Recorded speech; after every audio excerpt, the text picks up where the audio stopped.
Quotidiennement sur l'exploitation, nous créons 65 vaches laitières. Nous transformons la moitié du lait récolté en crème, en yaourt et fromage. Je suis l'unique salarié de cette exploitation. Ici, nous versons de la crème à température ambiante, environ un seau de 50 litres, que nous allons ensuite faire barater pour obtenir du beurre que nous allons mouler. Nous faisons des morceaux de beurre de 250 grammes et 500 grammes. Avec une baratte, on fait à peu près 45 kg de beurre. Là, je suis en train de faire chauffer le lait au bain-marie pour faire des crèmes dessert. Alors d'abord, on met le sucre, ensuite on met de la poudre de lait, la préparation pour crème dessert et enfin l'arôme, le chocolat. Mon employeur m'a fait participer à une formation qui a permis d'avoir les gestes de base pour transformer les produits laitiers.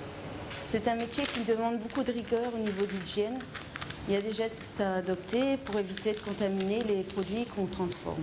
J'aime cuisiner. Suite à la formation, ça m'a permis de créer des nouveaux produits sur l'exploitation. Chaque semaine, nous produisons des produits frais et du fromage.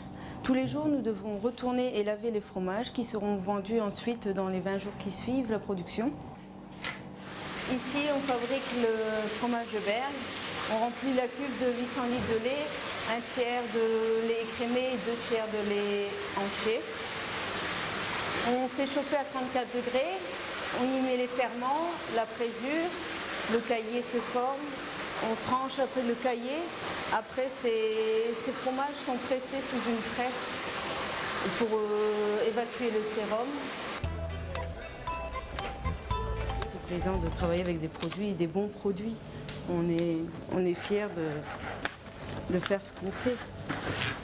Quand on a des bonnes critiques du côté des clients, ça fait toujours plaisir et puis on a encore envie de faire mieux.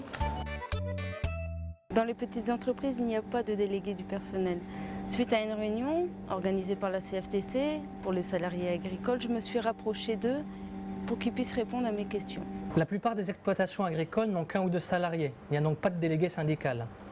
Le rôle des syndicats est donc essentiel au niveau de la branche pour négocier les salaires, les conditions de travail ou encore la formation professionnelle. La CFTC rencontre régulièrement des salariés comme Amélie, qui a été élue d'ailleurs pour représenter les salariés de son canton à la MSA.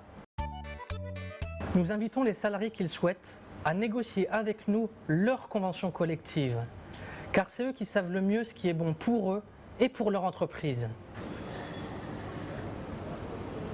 Compte tenu de son histoire, le syndicalisme s'est d'abord implanté dans les grandes entreprises, où il a fait progresser le droit des travailleurs, notamment par le dialogue social, une des priorités de la CFTC.